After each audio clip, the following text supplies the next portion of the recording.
specifically requested for this one-on-one fireside chat with our government agency head. I mean, of course, you know, Attorney Ben Baltazar has been with with the government service for quite a while, and prior to him being appointed as the present CEO of the Credit Information Corporation, he was also the practically head executive assistant of SEC Chairman Emil Aquino, and that is actually where I met him, of course, together with SEC Chairman Aquino.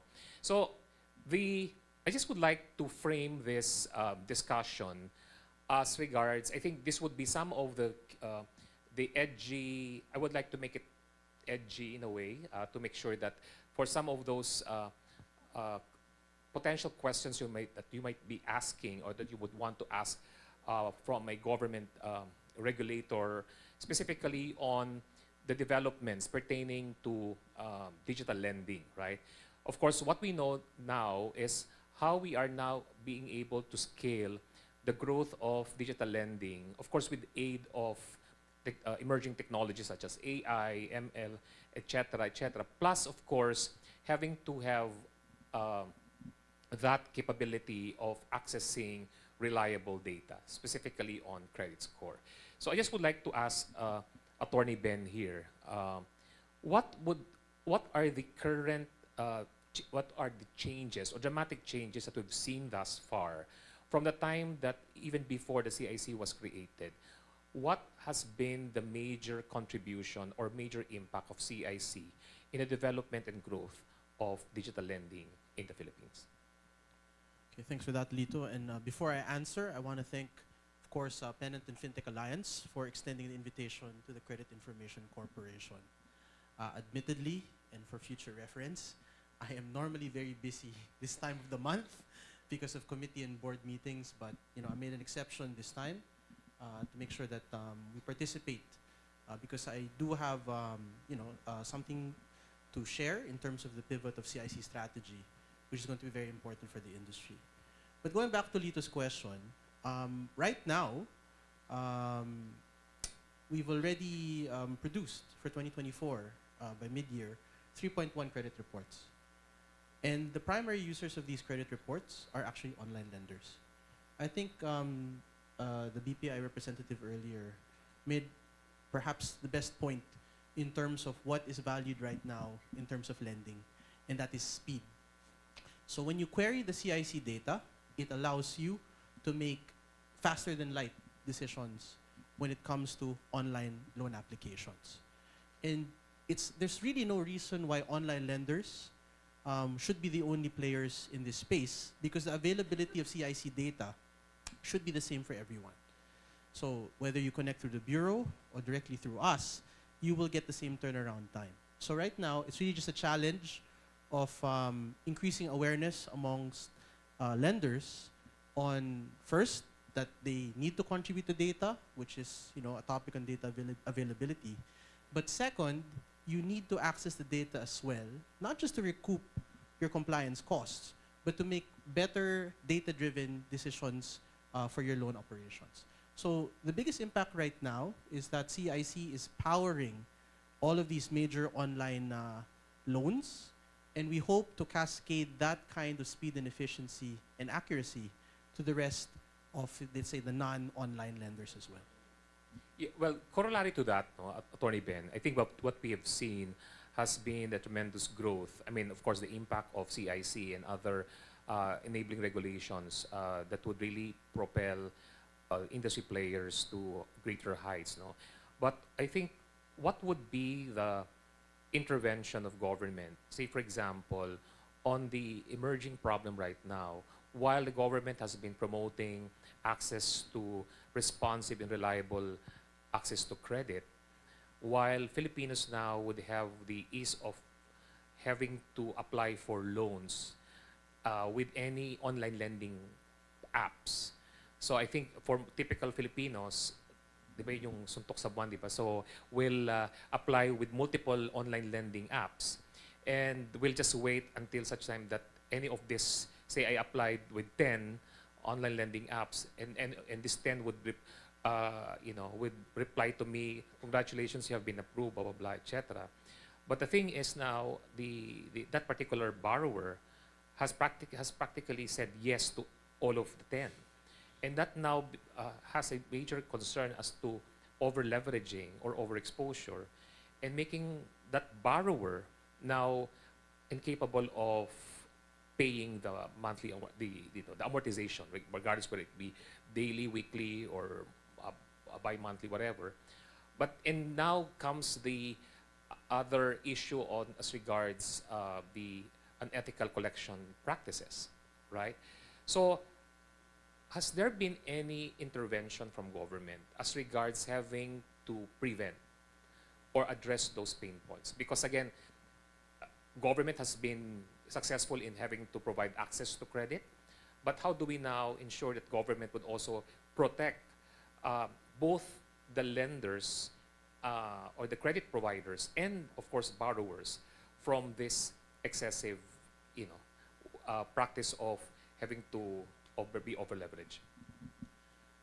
So with respect to this phenomenon, which has unfortunately led to a lot of problems in terms of abusive collection practices, our primary supervising agency, the SEC, actually issued back in, I believe, July 2023, a directive to all online lenders to be onboarded to the CIC.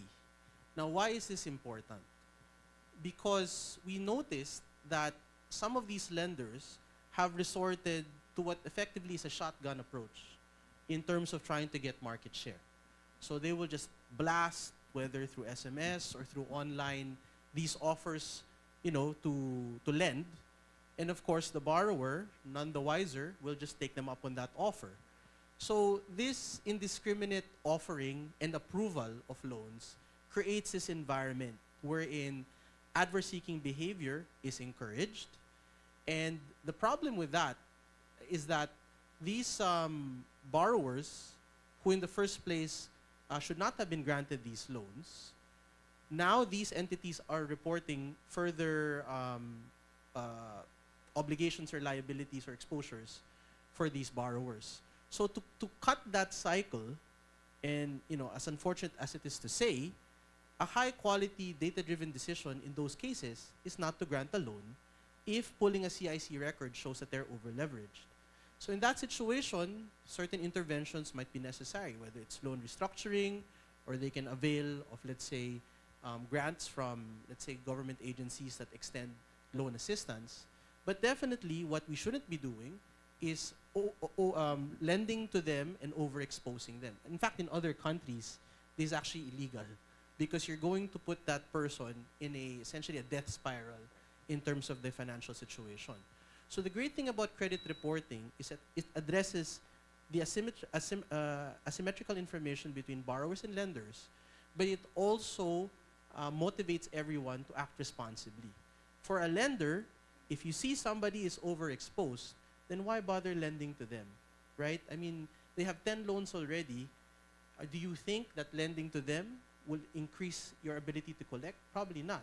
So the moment you pull the credit report and you see that, that should already be an impetus for you to deny the loan application. Now, for the borrower, if they know that their credit activity is being reported, why would you want to enter into a loan that you cannot pay if that is going to reflect negatively on your credit score?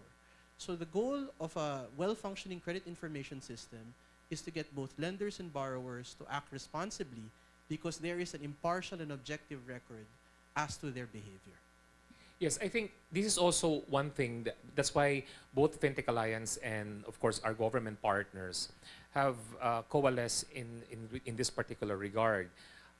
Because again, consumer protection has been at the center, at the core of our initiatives, and that is really part and parcel of what we call the Code of Conduct and Code of Ethics amongst all members of the Fintech Alliance, particularly online lending partners, online lending companies. No, so the thing now here is, I think that's one thing that I would want to also address to Pennant. No, as a technology provider, how can, of course, again, with CIC in particular, and of course our other regulatory bodies such as SEC, BSP, etc., this has been one of the things that we've been trying to advocate on how, similar to how BSP is doing it amongst BSP supervised financial institutions, that even your platforms, even your technology are actually audited, right? I mean, there's a honest to goodness auditing of the entire platform. But unfortunately, for most of the online lending companies, the apps actually, or the platforms that these online lending companies provide or offer to our consumers are not really vetted, right? So that's why I would want to ask now Attorney Ben, and I think this is also another particular interest to Pennant, as to how we could now leverage on technology, particularly on AI, in terms of having to determine that a particular borrower, Juan de la Cruz, has practically would have a, say, 10 online lending applications at any given point. That, say, for example, of course, as if I'm one of those 10 online lending companies, I wouldn't be aware that this particular Juan de la Cruz also applied with the other 9. So how can we now come up with ways on having to deactivate the 9 out of the 9 of the 10 online lending companies? Or what will be the rules of engagement that say of the 10 actually said yes to that Juan de la Cruz, the borrower. But what could now be the rule of engagement wherein any one of those 10 would proceed with the granting of that loan, but the other 9 will then be deactivated, meaning that particular Juan de la Cruz can no longer access the other loan offer of any of those 9. So will that be something that CIC is also looking into, or at least having to have that collaboration with SEC? And I think if I don't know, I mean, coming from, this is more of a hybrid session. If I could also ask Pennant if that's something that Pennant as a technology provider would be of assistance, if something of value or something that from your array of platforms would practically provide that guidance or that enablement for this particular issue. Okay, so the first thing I want to say, and this might be a great relief to the industry, is that we do track query information. So adverse-seeking behavior, such as, let's say, filing numerous applications, if that translates into multiple queries from different lenders to our database, that is actually tracked. So we do have some bureaus developing solutions harnessing this kind of information that we receive, so that in the course of seeking multiple loans, other lenders can be made aware of this behavior from a borrower. But going to the heart of the question, which is what technology solutions providers can do, such as Pennant, such as SnapWorks, and this is what I was referring to earlier, that we believe that these fintechs, these TSPs, whether you provide scoring, whether you provide core banking systems or loan management solutions, you guys are important in the industry because based on the challenges we see as a regulator, such as compliance, adoption, the common question from these lenders, whether they're submitting data or accessing, is how do we do it in a way that's cost beneficial, that's consistent. Now let's all remember that lenders, their core strengths is lending, right? So that's where TSPs come in. And in fact, our approach from the second semester onwards is really to also reach out to TSPs to orient you guys on the format required for data submissions, because you're supposed to cascade that to your client lenders to make their lives easier. I mean, it's unacceptable for us to encounter data issues that we know any reliable TSP can address through either automation, proper data management. So the reality here is, instead of the CIC just communicating with traditional stakeholders such as lenders, we are now including TSPs in the conversation. And I challenge every TSP here to tell me that this is a bad idea. Of course it's not. And the reality of it is, when we deal with compliance teams of submitting entities such as bank or non-bank lenders, obviously, as I said, their expertise is lending. They are within that structure. But when it comes to transforming the data, making sure it's as clean as possible for submission to the CIC, the TSP may be essential in fast-tracking that conversation. Because what we need to achieve is a seamless way for the data to be collected, prepared, and submitted to CIC in the structure required. And on the other side of it, for TSPs to provide better use cases or products and services that can harness this information in the CIC. So the data we have right now covers 54 unique borrowers in the Philippines, 222 million unique contracts. There's fertile data there. It's pretty much a bona fide data lake, and we need lenders through TSPs to harness that data as soon as possible. But I would like to point out that item that you just mentioned. You said that all of this, say, for example, at any given point, that 10 lending companies will query all at the same time, right, with CIC. And will there be a way by which, I don't know if you were able to say that, will there be a way by which, say, if that 10 lending companies was able to query this particular borrower, Juan de la Cruz, you would now trigger the 10, the 10 lending companies, hey, this particular Juan de la Cruz is applying with practically X number of online lending companies. So would that be a way by which they could now be alerted that, I'd rather not approve this particular person because he's practically he's playing around, right? So he's doing his shopping with with practically all online lending companies. Is that something that's already being done or something that's yet to be done? So as I said earlier, we do track that data, which is subject to the act of querying, but we also leave it to the market to support the demand for this kind of service. So I think 1 or 2 bureaus are developing a service based on this type of query information that we get.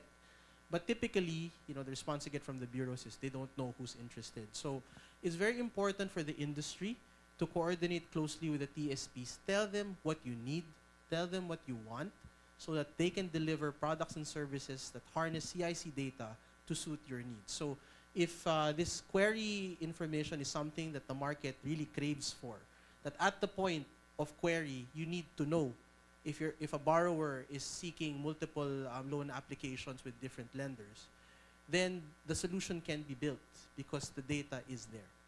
Yes. So that's why I'm very much particular about this, given the fact that the Fintech Alliance has been very firm pertaining to us being, a pseudo SRO or self-regulating organization in ensuring that we are very much promoting the concept of good governance. No?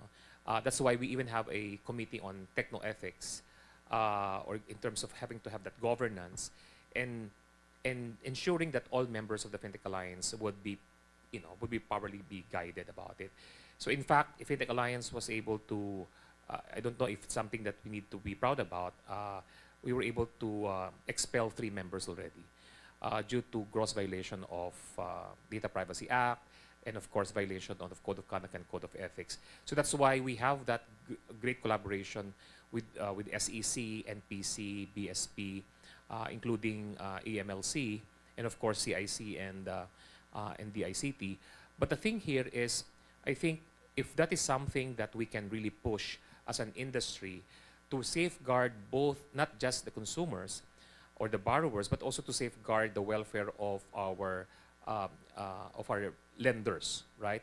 Because at the end of the day, for most of these lending companies, they are also startups, right? And we don't want to. That is also one way by which they could reduce the cost of lending, reducing the cost of reducing interest rates, because the higher interest rates, it's really it's really due to having that high risk consumers or customers, right? So once we provide those mitigants, then we could now provide, ultimately the consumers will benefit from that particular initiative. So now I would like to delve on what has been the impact now of all of this intervention or all of these digital technologies that we are now seeing. I mean, AI in particular, and now AI has actually uh, exponentially impacted the growth of digital of lending in the country. How would you now compare the traditional way of lending versus those organizations that are really now hell bent on adapting to digital by leveraging on technologies? Have you seen that? Have you seen that comparative, traditional lending versus digital lending? Perhaps the most stark example, because CIC does cater to also traditional lenders such as rural banks, is that one rural bank representative told me that now they save so much on CI or credit investigation costs because they don't have to pay for somebody to go out into the field to validate the information represented by a loan applicant. So let's apply that to online lending, which can be possible if there's data that's available. Now, we're aware there is alternative data, and our position is that that's complementary to traditional payments-based data, which is in CIC. So this is really a game of data availability. Use the data that's available to you, so provided, of course, that it makes sense to use it.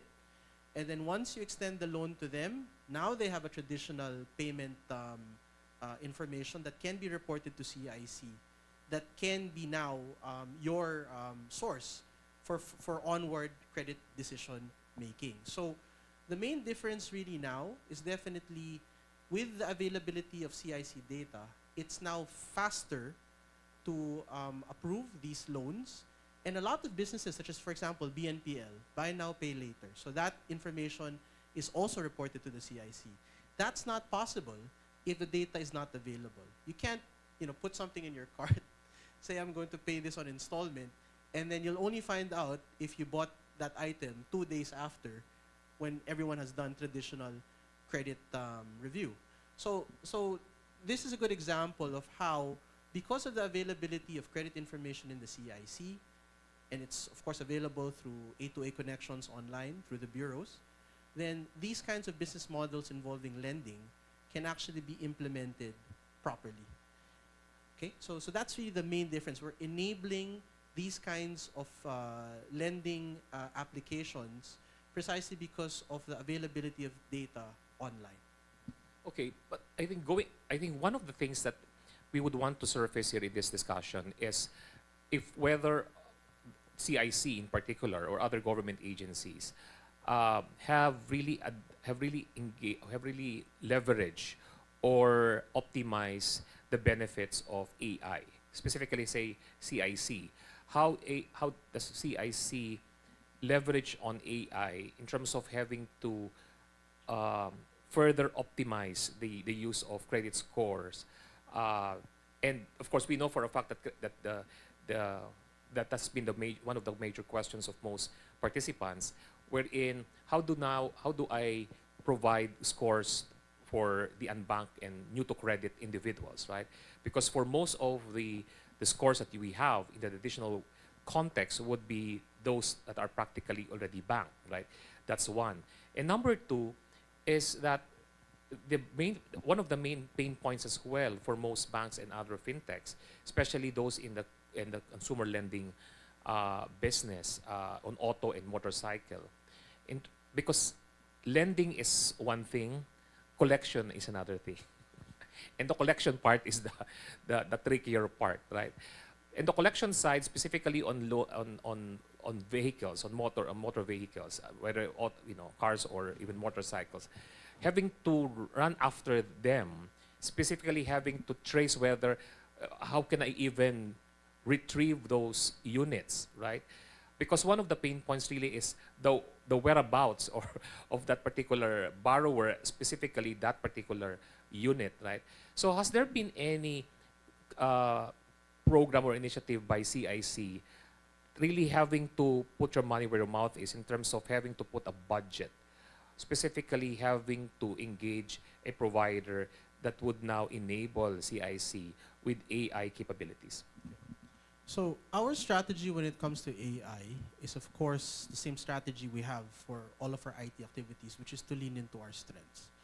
So as the public credit repository, of course, we are not pretending to be a development company, an IT company such as IBM. So we're very judicious in assessing where we make appropriate investments. So at this point, in terms of AI adoption, we do leave that to the markets, to the bureaus. And in fact, and you will find out soon, we do have 3 new credit bureaus that are going to be set to operate this year. And a lot of them have pitched to us the use of AI in harnessing our data. So what's the best way to avoid AI costs? Is to partner with someone that can do it with you, right? So, however, we are also exploring AI at the level of submission to improve the capability of these banks to provide rich and accurate data. But as I said, we're not pretending to be an entity that we are not. So what do? We do now have engagements and orientations with TSPs so that if they have an AI solution that can assist a submitting entity improve their submissions, then that is something obviously we support. And the great thing about it is that it's an efficient way to get the same result without having to provision, scarce resources in government to pursue AI. So even from what I've surveyed from other government agencies such as the BSP, they also have somewhat of an open approach towards developing AI applications internally. So in the case of CIC, we are growing, and eventually, when the need arises, maybe we'll be the ones that will, directly engage for purposes of AI improvements. But right now, the way we are situated in the market, we believe that the best and lowest hanging fruit approach would be to have these TSPs support the lenders, whether in the submission or the accessing side. That way we can, get AI adoption faster, and it makes sense and minimize the risk of, let's say, non-applicable R&D pursuits. This will be my last question, though. But I think going back to what you said about submitting entities, I think for most of you here, the submitting entities would be those organizations that are mandated by law to provide those data to CIC. So my question to you now is that there has been questions, or there have been quite a number of concerns or issues as to who would be this submitting entities, right? So my question now is, were you able now to compel, say, the likes of telcos to be submitting entities? Were you able to also compel government agencies, particularly SSS, Pag-ibig Fund or HDMF, GSIS, or even PhilHealth, to submit their data to you? Because at the end of the day, data is key, right? Making sure that you have that wealth of data where all of your accessing entities will now be able to leverage on, right? Because while we understand that the submitting entities would be limited to, say, the rural banks or banks practically in general, what I think the wealth of data would have to come from government itself, plus telcos that practically have that wealth of data. So for government entities, we have onboarded a bunch of significant GFIs such as GSIS. I believe Land Bank is also already contributing their data. We recently onboard their digital bank, I think overseas, Filipino bank. For the telcos, we've I think onboarded 1 already, but the 2 are already in the testing and validation. Which one? Which telco is that? I'll tell you privately, but the official announcements are actually on our website. So, but I do want to go back to the original question, which is compulsion. Okay, so it's true that we do have the mandate to collect this information, but we don't want to collect it, at gunpoint. I think somebody said it earlier, we have all a role to play in improving the credit ecosystem. And the way this works is under principle of reciprocity. If you submit the data, you are able to participate and access the same. And the quality of the experience of pulling a credit report improves as more and more entities are onboarded. So thankfully, yes, for those 3 telcos, probably within the year, all 3 will now be submitting their data for postpaid accounts. But more than that, everyone here, whether you're a TSP or a submitting entity, has to have that mindset. You must participate because that is your contribution to improving the credit situation in the Philippines. If you do not participate for whatever reason, whether it's technical capability or some philosophical issue, you are actually making it worse.